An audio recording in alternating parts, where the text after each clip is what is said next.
Good morning everybody, and welcome to a class from our family home here in St Andrews where we're watching TPC Sawgrass. And I want to talk to you about the value of watching golf. I've mentioned it before, I know I have, and I always stressed it with our full-time students, that if we as a community are watching golf, we're not watching golf in the normal sense of the word. We're watching golf because we are going to be learning from TPC about fundamentals about how we do our own job. And those fundamentals, I think, can be broken down into two: the design of the course and the course setup.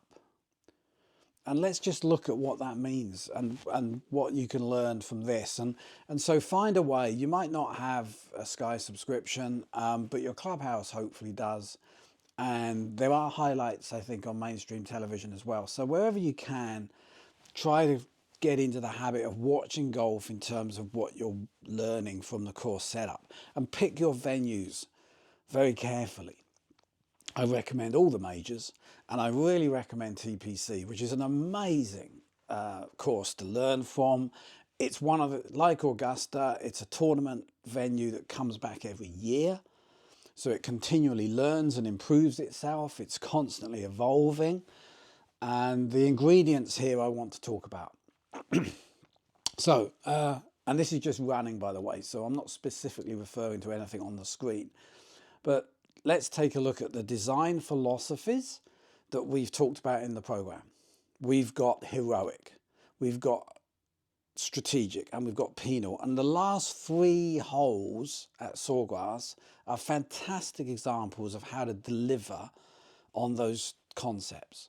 So the 18th is famously heroic. It's that simple concept of a concave shape fairway using a very penal hazard. In this case, Sawgrass being a swamp, they use a lot of water. But it could be other things according to your topography, according to your landscape. It could be woodland, it could be sand, it could be mountain, it could be anything that. But the concave shape is the simplest way of creating heroic design.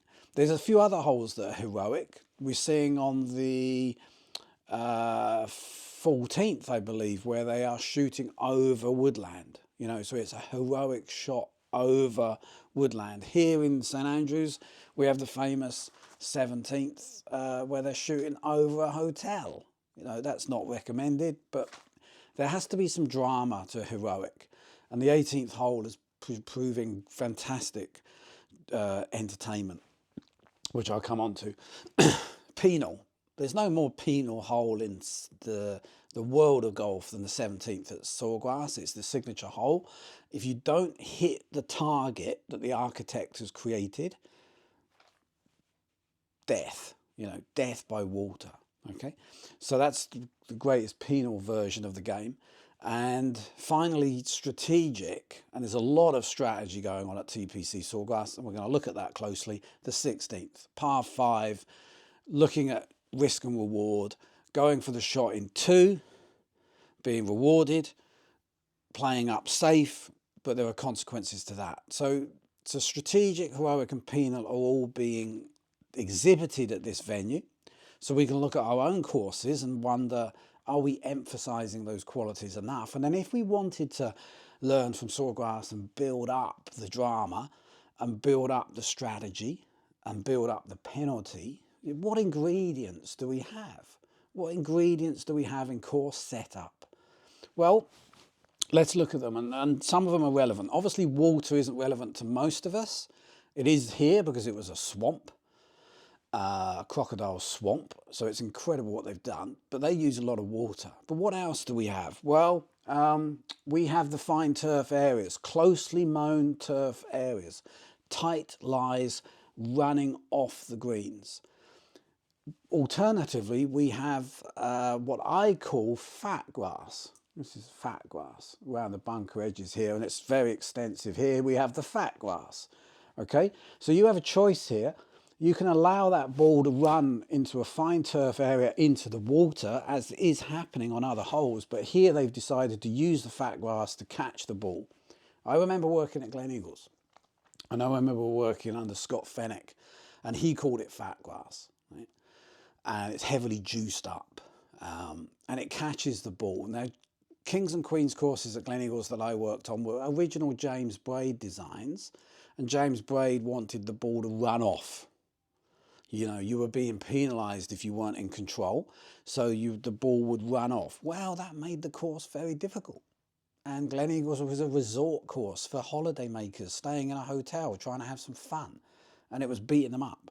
So they used the fat grass around the greens, which caught the ball and stopped it running off the green. So you're all immediately making it easier to play, more enjoyable to play. So it depends what you want to be. And there's the most interesting thing about the par fives at Sawgrass is that they've got rid of that fat grass at the back of the green. So at the back of the par fives, it's all runoff. That means that if you're just blasting a ball with no distance control, you'll be penalised because the ball will run. And you'll have a very difficult pitch back onto a very firm, fast green off a very tight lie. And we've seen a lot of players go into the back of the par fives in 2 and only getting a par, right? Because they can't get up and down. So fine turf areas or fat grass areas are key factors of Sawgrass, and we can employ those heights of cut, can't we? We can do that. They obviously use sand a lot. They use woodland a lot. They use undulations a lot as well. They move the earth, and do we have the capacity to dig up our venues? I don't know. But can we move and create unpredictable stances? But just one last thing to say, which I really like about their fat grass bunkers. They've got grass bunkers here that have caused the best golfers in the world real problems. I was walking a golf course here in Scotland just a couple of weeks ago, 18 holes, and they had 140 sand bunkers.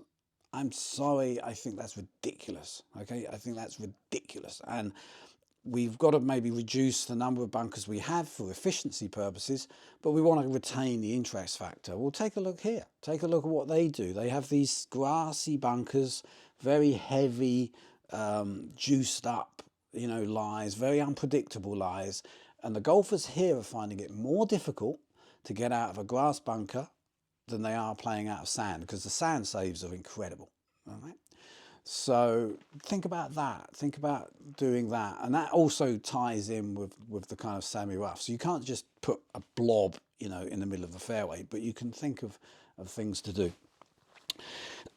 So we've got the value of watching golf is to look at design. The value of watching golf is looking at how we set the course up and what ingredients are we using for course setup. And then one final thing to say before I finish is identity. Sawgrass is so good, like a lot of the top venues, at knowing what they are and who they are. Know thyself is the adage.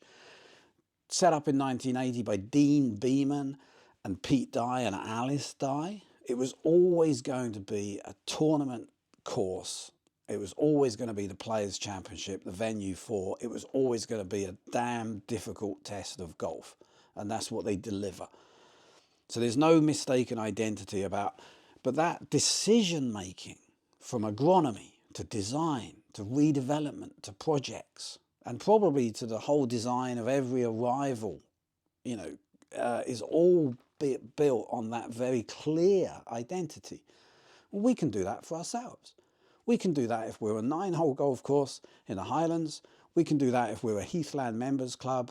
We can do that if we're a Parkland pay and play. We can do that ourselves if we know who we are and what we're for. And then all the decision making follows from that very clear identity. So that's another takeaway from TPC. Know thyself. Okay. So use those ingredients. Recognize the 3 philosophies of design and bring them alive as much as you can. Heroic, strategic, penal. And be yourself. Don't copy people, learn from people. Thanks for listening.